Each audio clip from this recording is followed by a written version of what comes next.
Splendid Cartoon Yorùbá.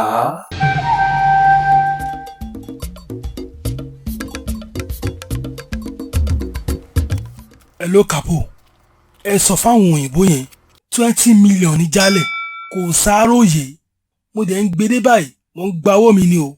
Kò sí wàhálà, owó ti wà ńlẹ̀. Mo ti wà ní yàrá òòṣà ṣùgbọ́n èrè méjì ló wà níbí èwo ni kí n gbé ń bẹ̀. Ṣó o rí èrè tó dirun yẹn? Mo ti rí. Má fọwọ́ kàn ó léwu gidi gan. Ah, Nǹkan tó bá mú ẹ fọwọ́ kàn tàbí o gbé, o ò gbọ́dọ̀ gbé sílẹ̀ láì kọ́kọ́ tutọ́ sílẹ̀. Tó bá gbélẹ̀ láì tutọ́, ikú ni o. èmi bá mi. Ṣọwárí èkejì tí ò dirun yẹn, ìyẹn gangan la nílò. Gbé kó máa bọ̀ ní base. Splendid Cartoon Yorùbá. Àwàdà tí ò lẹ́lẹ́gbẹ́.